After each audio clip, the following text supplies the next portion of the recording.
And in our very first episode, I thought I'd get myself cancelled immediately and give you a very different view from a New South Wales fan on that send-off. How he played is exactly how I predicted it. He is New South Wales' version of Cam Munster. The man is chaos personified. Nathan Cleary is the Iceman, is the leader. He's shown he's clutch time and time again. But there's always been the niggling critique that he hasn't owned a series for a team, that he hasn't delivered New South Wales glory on his back. Well, he's one step closer to completely changing that narrative. If your team's going to drop the ball in their own half, they can't do anything anyway. You might as well choose the Dragons halves pairing from last year because they would have had as much impact as Cleary and Strange would have had. Ladies and gentlemen, welcome to Rugby League Forever podcast, brought to you by Bet365. I'm your host, Alex, also known as NRLSoapbox, and we are talking Origin here today. I got to tell you, I'm a Blues fan. After 20 minutes, I thought I'd be coming in here despondent, despairing, and depressed, ready to be mocked by all those Queenslanders. But too bad, Queensland, because New South Wales get up, and it wasn't without scandal, but it was with a lot of brilliance. So let's get into it. And in our very first episode, I thought I'd get myself cancelled immediately and give you a very different view from a New South Wales fan on that send-off. Yes, I don't think it needed to be a send-off. I understand that there are some circumstances that would lead people to think Kalyn Ponga should have been fully sent off instead of to the bin. Let's analyze this. So he does come in with his shoulder. It doesn't look like he's making an intent to tackle. I understand this. I understand that there's head-on-head collision. There may even be shoulder-on-head collision. But if you were observing last night like I was, when I first saw it, I thought, that's definitely a sin bin. This will be interesting why Ashley Klein wants to see it as a send-off. And you can see him essentially arguing with the bunker, which I think was Chris Butler, saying, no, I really think this is a send-off. And so it was. He was sent off. It's for me, there's a couple of things here, especially on first viewing. I thought, okay, I don't think that's a send-off at all. After analysing it more, you can see the shoulder into the head. You can see him brace his shoulders. He's definitely not making a tackling action. But there's a couple of things to remember here. It is Origin. The standard for being sent off is much higher. Just like there were high tackles that were absolutely high tackles that get penalised in regular season that were not given. So Origin does have a higher threshold to see yourself sent off. Not just sin bin, but sent off. That is the pinnacle. That is the number one, the maximum punishment you can give a player. And what people will say, and this is where I'm disagreeing with some of the rhetoric coming out of New South Wales fans. Well, guess Suaalii got sent off. Okay, there's a couple of things there. That was 2 years ago. The game's completely different. Secondly, the Suaalii tackle was not the same as Kalyn Ponga's shoulder charge. I hear you. It's illegal. It's reckless. It's reckless or careless. It's probably reckless, right? It's injured Kohler. But there's a couple of things at play. Walker's pulling him down. And Ponga's doing an action that so many fullbacks in the game do. It's not that dissimilar. Of course, it's a little dissimilar to Reece Walsh in a grand final putting a shoulder into a player's head when he's trying to score a try, and nothing happened to Reece in that moment. What I'm saying here is that I'm not saying it wasn't illegal. I'm not saying he shouldn't have been penalised. I'm not saying he shouldn't have been sin-binned. I am questioning if that was a send-off. And the reason why it was such a massive problem is that it completely changed the result of the game. Some people will say, well, yeah, New South Wales still almost didn't win. But at the end of the day, they did. And the only reason that they did is because Queensland were playing a man down for 20 minutes when they were cooked. So I don't think it was a send-off. I can see how some people feel that it is, but that's my point. This is not a black and white decision. There is contention around this. Every single New South Wales fan is thinking, no, there's no contention. It's black and white. He's sent off. I just don't see it that way. I think there is grey area, and I do think they should have leaned towards a sin bin, not a send-off. And so the reason that send-off was so influential is because of how terrible New South Wales were playing. I feel fully convinced that if it was 13 on 13, there's no way New South Wales are winning this game. And it's not even that Queensland played perfectly. It's that New South Wales played abysmally. The amount of errors in the first half was just insane. In fact, I think it might have got up to 11, but I was building content, writing a script, and even for today's episode, if there was a movie of how New South Wales played last night, it would be how to lose a game in 10 errors, right? There was just so much ill discipline from New South Wales, especially in that first 20 minutes. We absolutely, as a New South Wales fan, deserve, if you can tell by the way, we deserved to lose. It was such poor discipline. just hold on to the ball. But not only that, the line speed throughout that match from New South Wales was terrible. It was so slow. Queensland did not have the bigger body, did not have the better pack, and they were dominating us up through the field. The line speed was terrible. The errors were horrific, and we weren't moving the ball around at all. Okay, if we're going to tuck it under our wing and get up the field, if that's the strategy, then the number one thing you must do is hold on to the ball. So here's my assessment of New South Wales last night. And this is before the send-off. I reckon New South Wales was split down the line as a 50-50 team, and they were polar opposites. 50% of the team were excellent. I thought Tedesco was excellent. Yes, there's going to be errors. I'm not saying they're perfect, but Tedesco was excellent. Strange was excellent. Cleary was excellent. Kohler was excellent. There were a bunch of excellent players on the pitch, but on the converse, there were a bunch of horrific outputs from some gun players. Crichton had a shocker. I mean, the legend himself, he just crumbled. He dropped the ball so many times. Even Adam Fanua-Blake, I just didn't think he offered much. There was some good tackling and wrapping, but he didn't really give anything to the team. And so I just felt like New South Wales were a 50-50 team, and that showed in the result. Queensland, on the other hand, were excellent in almost every area. And that's where I think there's some hope for New South Wales fans and some fear for Queensland fans, is that Queensland almost couldn't play any better. So they've almost reached their ceiling. Sure, there's a few things they could optimize, but they've almost reached their ceiling. New South Wales, on the other hand, has a chasm of space to go before they're at their best. So New South Wales only have a trajectory of looking upwards. Queensland have to stay at that exact spot, which is going to be hard to do, but it's pretty easy to turn around when you played so badly. So I actually think my prediction is that Queensland needed to win this game because there's no way New South Wales are playing that bad next time. They're only going to get better. And so I think Queensland had to win that to win the series, because now New South Wales is going to be coming in. They're going to be improving. They're going to work it out. They're bloody going to hold on to the ball, and that's going to set them up to win game 2, and then the series is going to be done. Something I love doing in a post-match analysis is spotlighting certain players who played brilliantly. And the first cab off the rank is going to be my new favourite son, Ethan Strange. I am now an Ethan Strange fan club. To be honest, I already was. I knew how he played is exactly how I predicted it. He is New South Wales's version of Cam Munster. The man is chaos personified. You have no idea what he's going to do next. You've seen this all the time for Canberra. He's just looking around, moving around. He's playing what's in front of him. His eyes are up. He wants to win. He's always looking for the opportunity to do something dangerous. But on top of that, his defense is excellent. Yeah, his reads need a little bit of work. But if you run at that man, he's tackling you. And we saw that when he absolutely slammed Cam Munster.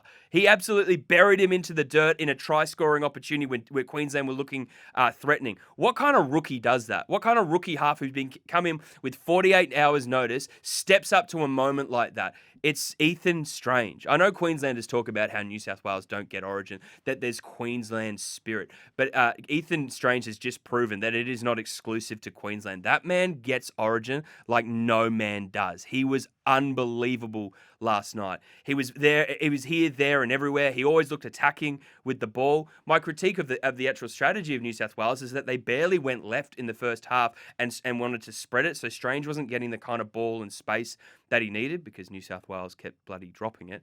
But when he had the ball, when he was in good areas, he looked phenomenal.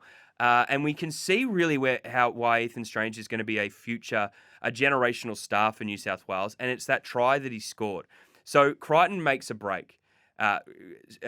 Strange has set him up, and Crichton's gone down. And it looks like the play's going to get busted, except Crichton, in a rare moment of brilliance for him this match, I've never seen a centre with this kind of awareness and genius, manages to play all the players around him, deceive them all, turn it around, and who's there? Ethan Strange. He realises that this play is not over, that we are here to beat Queensland. And it was like that that famous Fatty Vorden story about Queensland. It's like, I always want us to have the more players on the screen when they're looking in cover defence. Ethan Strange was doing that on the attack. He was in the place that he needed to be to get the miracle ball to score the try. And as an added bonus as a New South Wales fan, and I always kind of love this when this happens in my team scoring the try, he managed to also knee Sammy Walker in the head on the way through. I just a little bit even more, just putting the knife in of New South Wales glory and Queensland agony. Just adored it. Ethan Strange, mate, you're going to be a superstar. You've proven to the world that you get Origin. You are not overawed by the occasion, and everyone's proud of you, mate. Well done. That was an amazing performance from Ethan.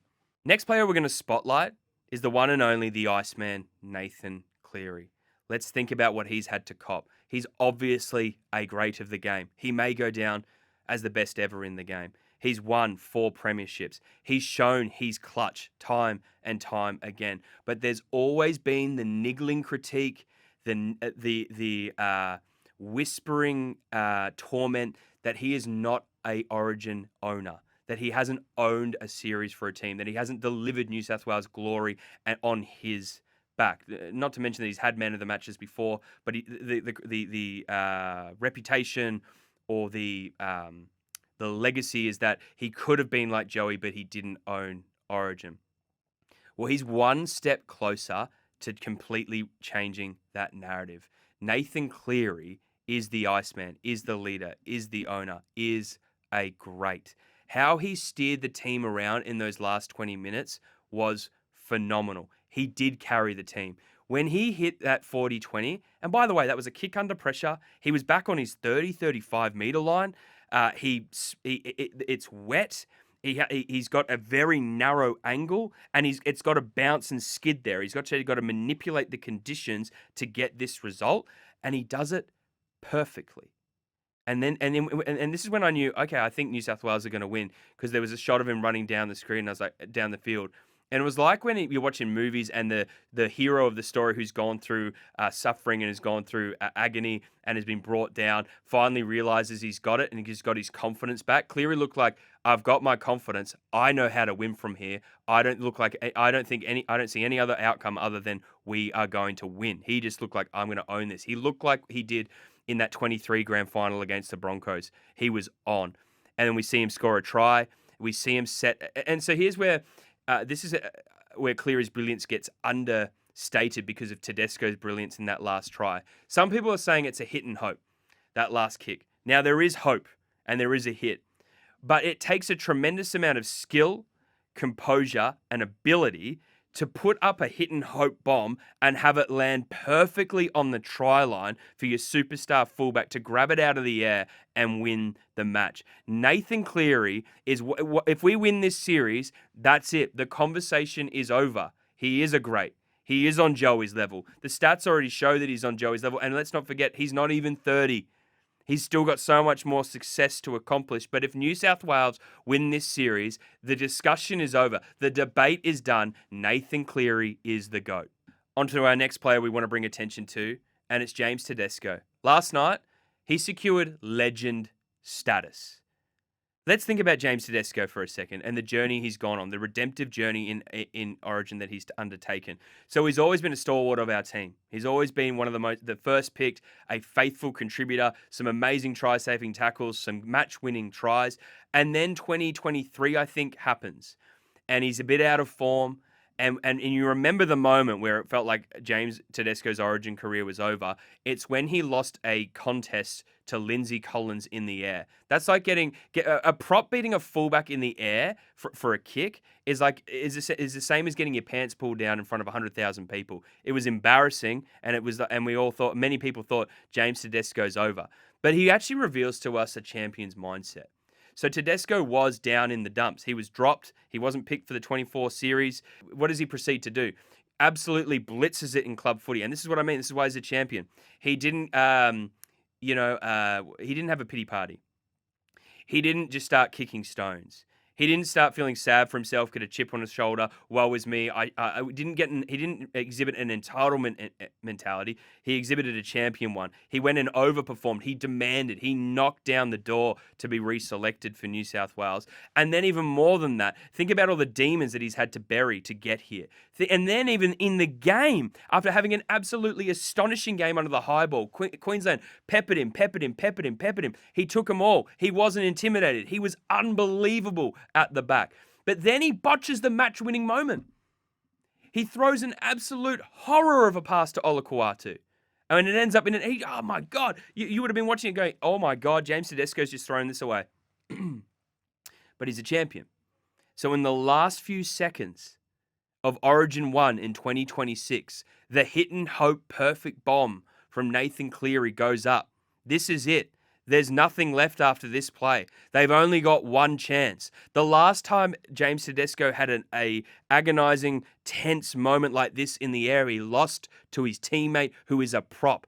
But this time, he goes up against the soaring Hamiso Tabuai-Fidow and flies through the air, juggles the ball in the wet, puts it down, and seals the victory for New South Wales. That is a champion. And before you accuse me of New South Wales bias, and we're not going to talk about any Queenslanders, let's get to two standout players from the Queensland side. Personally, I can't think of a better debut than Sam Walker. I was really concerned on how he was going to go. I know he can have the big moments. I know he's an attacking player who can do a lot of great things with the ball and with his short kicking game. But I also know he's predisposed to a brain fart. So I was really interested to see how he was going to go and also how he was going to be tested in defence. Now, I think New South Wales didn't go anywhere near enough to testing him in defence, but that's not Sam's fault. Where Sam gets a lot of credit is he stepped up immediately.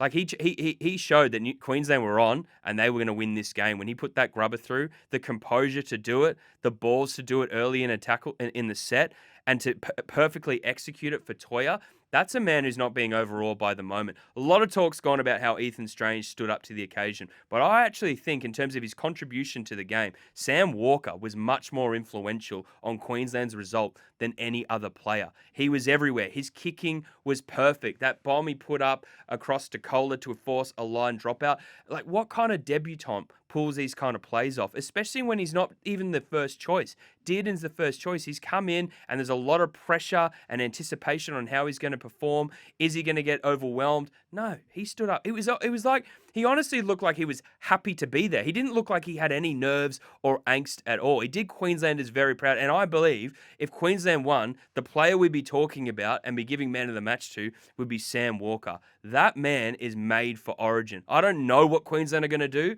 when Dearden comes back. I think you've got to put Dearden in because if there's someone that's even more Queensland, it's Tom Dearden. And he's done nothing wrong on the Origin level. But it makes it very difficult for Billy because his replacement halfback was unbelievable.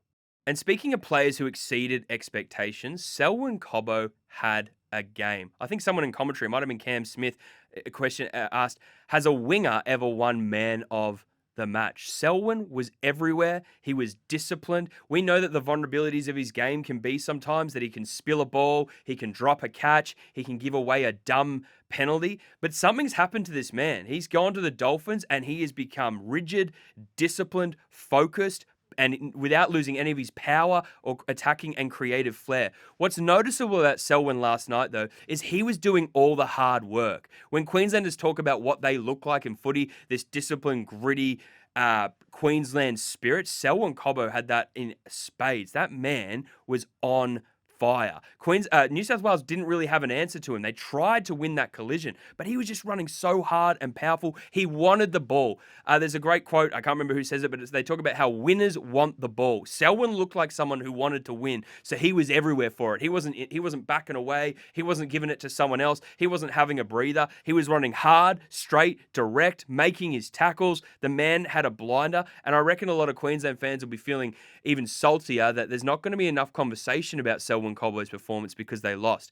If they won, everyone would have been raving about how that man played. Well done, Selwyn. My most exciting takeaway from this game was the rookies that stepped up. We mentioned Sam Walker, we talked about Ethan Strange, but there were a bunch of rookies who did a very serviceable job for their teams. One in particular was Tolu Koula. Now, I'm disappointed that it took way too long for him to be out the back of shape to get a ball and make a break. But the work he did in attack, taking those unbelievably difficult carries, that's not his usual game. He's not playing on the wing, taking running balls out of yardage. He was so powerful, so disciplined. He's been known in the past to have some errors. He was, and especially under the high ball, he took them all. It was like the converse. Everyone thought that maybe the risk will be that Kohler will be spilling all these balls and making all these errors, but actually it was his much much more experienced, legendary counterpart in Brian To'o, who made those errors. Kohler was on point. He did everything that was asked of him. It's not a winger's job to turn the game around, but he did everything that was asked of him in attack, defense, and taking those high ball pressures. So I think it's actually really exciting, particularly for New South Wales fans, that you've got players like Kohler, you've got players like Ethan Strange, and then what about even Casey McLean? Or McLean? Don't know how you say it right now. Or Maguire. It depends on who you are, right? But whatever that Casey's name is, what the heck was that guy doing? This guy's just been thrown into the deep end and he's got to go soaring above players for, I think, his first touch. Every single time he was composed, he was making half breaks. What an unbelievable replacement. But the exciting thing is for the future of Origin that there's so many young players coming through who are looking amazing, who are looking like they're going to light up Origin for years to come.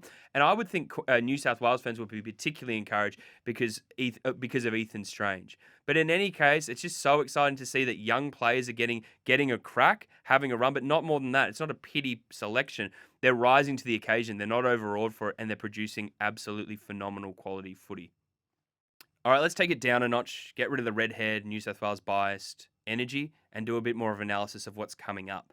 And particularly with squad changes, what changes need to be made. I think the big discussion point will be Queensland, and it's going to be Walsh versus Ponga.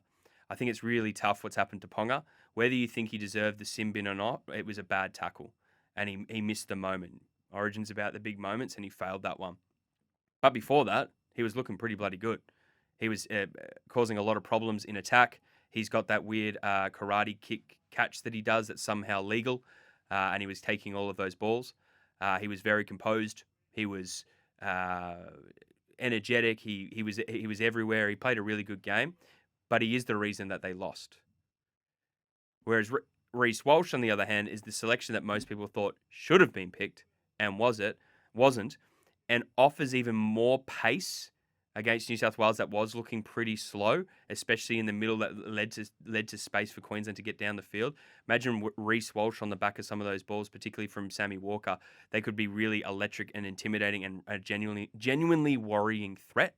And so I think there's going to be a big conversation of if you go Walsh or Ponga. I think Billy's pretty proud and knows what he wants to achieve, so I assume he's going to go with Ponga. I do have this theory, though, that Ponga ends up being one of those players that if he doesn't play excellently in Queensland, he does get moved to the side. Not every other player is treated that harshly. So I do think there's a chance that Billy will make that change because he must win. This one was optional because you can always win too, but now he's got to win a game and he needs to decide, do I want the game breaker in Ponga or the game breaker in Walsh? At the same time, though, that error that Ponga made in defence, we all know Reece has got that one in him too. We all know Reece has put a shoulder into someone's head in a try-saving attempt. So I don't know what Queensland are going to do there, but that's going to be the big conversation point because the reason Queensland lost is because of the illegal error that Kalen Ponga made. So that's going to be an interesting one for Queensland. Moving to New South Wales, and it's rare to be talking so much about a squad when they won, but I think anyone who has a measured analysis of the game knows that New South Wales weren't good. And before anyone gets on their high horse saying Cleary isn't a great of the game, that it took him until they were a man down and with 60 minutes gone for him to step up, what they're missing is that his team played terrible. His team was abysmal. So you can put whatever half you want in New South Wales. If your team's going to drop the ball in their own half, they can't do anything anyway. You might as well choose the Dragons halves pairing from last year because they would have had as much impact as Cleary and Strange would have had. Because if you give up the ball in your own half and you're just defending and you're not getting any field position, what can a half do except kick, right? So I don't want to hear any kind of undermining of what Cleary did. The opportunity, he stepped up when the opportunity was there, when his team actually had momentum. What do you want him to do? Take the hit-ups on the 10-meter line? No, it's onto his team to get down the field so he can make something happen. But if you just spill the ball and give it away to your opposition, there's nothing a half can do. So, squad changes. Let's look at New South Wales' squad changes. All right, so we know that absolutely a sure lock is that Payne Haas is coming back in. So who does he come back in for? I've got to say, it's got to be for Adam Fanua-Blake. They're both big bodies, but Haas can do way bigger minutes and just offers so much more. He's the best prop possibly that's ever been, whereas Fanua-Blake did a job, But in fact, he was pretty good at wrapping up in defence. But outside of that, he really didn't make a dent in Queensland's line. He wasn't this threatening force, and you can't have that many big bodies in this new era of Volandi's rules where the game's electric and fast. So you've got to put in Payne Haas, and that means I think Adam Fanua-Blake drops out. A lot of people are going to be lobbying for Jackson Ford. So that's going to be an interesting one, right? And we have to consider who's the coach and who's selecting. So if you put in Jackson Ford, who's he going to go in for? Barnett? So you're dropping Barnett too? That would be what you would have to do, because Saifidi was picked, but he didn't play. So if he had picked Ford instead of Saifidi, the same thing would have happened. He would have been picked and not played. So what's the point of putting him forward? With the plans that Laurie Daly has, there doesn't really seem to be a space for a forward like Jackson Ford.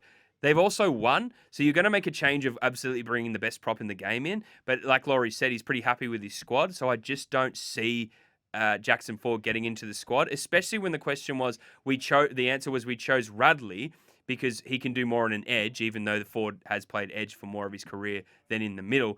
You've got to give credit to Radley, to be honest. He did a very good job. He didn't give away any penalties that I can remember. He didn't get an HIA, so obviously his tackling technique was decent. He was great. He made a big hit. Radley did a great job. I'm actually really impressed with Radley. Congratulations to you, mate. A lot of people question your selection, but you absolutely rose to the occasion. You did your job. You weren't the superstar, but you did a great job. So I don't think Radley's going. So therefore, I don't think Ford comes in. All right, so then the next question is, people have been really impressed with Casey McLean or Maguire. And then do you pick him and put him in over Tolu Koula? I don't think you can do that, and here's why. McLean came on in a very different time of the game. He came on when Queensland were a man down. So, of course, there's more space, there's more involvement, there's more opportunity for him to get involved. Before that, New South Wales were barely doing anything to get Koula in the game. And as soon as they did, they make a flippin' amazing line break, and it leads to the game-changing moment because he gets taken out with a shoulder to his head. So I don't think it's actually fair that you say, we're going to drop Koula, because he did nothing wrong. The only mistake he made was getting hit in the head, and that's not his fault. So in terms of loyalty to picking and the job that Koula did, he hasn't earned being dropped. Has Casey McLean's 20 minutes demanded that he gets picked in? I don't think so, because again, like I said, they were completely different games. They were completely different. He was playing against a team that was a man down and cooked. Koula was playing against a team that was hot on the trot and on fire, and he still did a very good job. So I think Koula keeps his spot. The final part to this equation of the New South Wales squad, and I just don't think Laurie's going to do it, but I think most people who watch the game think this is what he should do. Wasn't Cam Murray unbelievable once he got on the field? Didn't it kind of really halt the momentum of Queensland? He was phenomenal in that position. So I actually think they've got to play Cam Murray for as many minutes as possible. They've got to start him, put him into lock, shift Yo into prop. So you've got Yo and Haas starting, move Barnett to the bench. We say goodbye to Adam Fanua-Blake. We may need to say goodbye to Jacob Saifidi, but I think that's what the New South Wales pack should look like. I think that gives them the maximum chance of dominating Queensland, and we can see that with the pace of the game and the fitness that's required at that level, starting with Fanua-Blake and Mitch Barnett after 15 minutes just started to become quite detrimental. They were gassed, which is really crazy because I actually thought Flegler would be the first one to get gassed, but Queensland just had that momentum and so they could hold him out there a bit longer than I would have anticipated. So I think you've got to change things around. You've got to prioritise fitness and mobility over bigness of body. Now here to talk all things odds and the NRL round ahead, we've got Jimmy from Bet365, a fellow Manly fan. Good to see you, Jimmy. Great day to be a Blue and a Manly fan, yeah, right, baby. Alex? That's right. Awesome. What a game last night. Amazing, man. I'm flying. And also, I can't believe we did it. Yeah. Yeah, we did it Queensland on Queensland. That's we'll put right. it in simple terms. So let's look ahead to we'll recap the Origin last night. Obviously, Blues getting away with that miraculous Game 1 victory there. So let's just preview Game 2. So the Game 2 markets are out, and the Blues will go in as slight favourites for that one. They're $1.78 currently, and Queensland at $2.05. If you want to look even further to win the series, the Blues are the overwhelming favourites there at $1.28, and Queensland at $3.75. I will bring up this stat, which I hope doesn't come true, that in the past 2 series, the winner of Game 1 has actually lost the series. So if you are a Queensland fan, there is a bit of hope, and you're getting a nice juicy price there at $3.75. Hope that doesn't happen, but just got to be unbiased, you know? Yeah. Thanks for being measured, mate. And obviously last night, Cleary winning man of the match. He is sawn into heavy favourite to win the Wally Lewis medal. So currently, he's $2.60 to win the Wally Lewis medal. Then you've got Tedesco at $7 and Ethan Strange. Whoa, he's at $9. So he's obviously built his status now as like a potential Wally Lewis medal winner. That'd be amazing. If you are looking for a bit of a roughie, last year Tom Dearden actually won the Wally Lewis medal at huge odds. So if you are a Queenslander looking for a nice price, we've got Sam Walker, who was amazing last night, at $18. We've got Cameron Munster at $23. And then a bit of a surprise here. We've got Reece Walsh at $26. Could he be the hero for Queensland for game 2 and 3 and lead him to a Origin Series win? People think he's coming back. Okay. Like, you never know. Like last year, they dropped Cherry Evans and then Dearden came into the starting team, dominated those 2 games. So who knows what could happen with Queensland and their team selection going forward. But just got to give that there as an option to everyone looking for a bit of value. Yep, and obviously Reece being a superstar player, and we saw what he did last year in the final series. Anything's kind of possible. Absolutely. Yeah. All right. So that's all things Origin. Nice. Well, mate, let's go to this week's rounds. There's some key games you want to highlight, right? Yeah. So obviously the Origin affected round, there's a few less games, but I've got 3 games here that I really want to highlight. And starting off tomorrow night at Shark Park with the Cronulla Sharks versus our Manly Sea Eagles. Yeah, baby. Very nervous about it, to be honest, but yeah. Yeah, so obviously there was a few players last night who featured in the Origin game that won't play in this game. So Tolu Kola, obviously with the HIA, he's definitely out. Homoli Olakwadu wasn't listed in the Manly 20-man squad, but he's on the extended bench. He did come off with cramps yesterday, so I anticipate he probably won't play. I think Kieran Foran's playing the long game with him. In terms of the Sharks, they've got all 3 Origin players in the starting team. You've got Fanua Blake, Brayley, and Nikora. They all didn't play massive minutes, so I expect them to all feature. Yep. So currently the Sharks would go in as $1.78 favourites, Manly at $2.05. So it's basically like a 50-50 match there. Like you said, Manly haven't had the best record against the Sharks, so a bit of a nervous game for us, but they have been obviously amazing since Kieran Foran has come into play. So my favourite try scorer from that game is going to be Lehigh Hopewadi. Lehigh. He missed last game due to suspension, but since Kieran Foran has came in as coach, he scored in every game. 9 tries in 7 appearances, and he's at $2.05 there. So a great price there for Lehigh. Any thoughts there? No Manly bias. He's just performing. He scores tries. Yeah, on the left wing, he's been finding quality ball, and he's my favourite try scorer for that game. And then the second game is Saturday night. We've got a heavyweight showdown with the Storm and the Roosters. Obviously, the Storm haven't been their usual selves, but they've still got that aura about them being the Storm and all that. So they are as expected to play. Yeah, I was going to ask you, do you think that the Origin players are going to come back in? Yeah, so Munster and Grant have both been named in the starting team. And same with the Roosters. They had 6 Origin players feature yesterday, and they've all been named to play. So who knows what could happen an hour or 2 before kickoff, but they are expected to play. The Roosters will be slight favourites in that one at $1.78, and the Storm at $2.05. So again, similar to that Manly Sharks game, a bit of a coin flip. Yeah. If I had to pick that one, you probably think the Storm at home might have the edge there, considering they do have a good record against the Roosters over the last handful of years. They've dominated that fixture. I assume Munster and Grant will be motivated to get a good result after the disappointment yesterday. Yeah.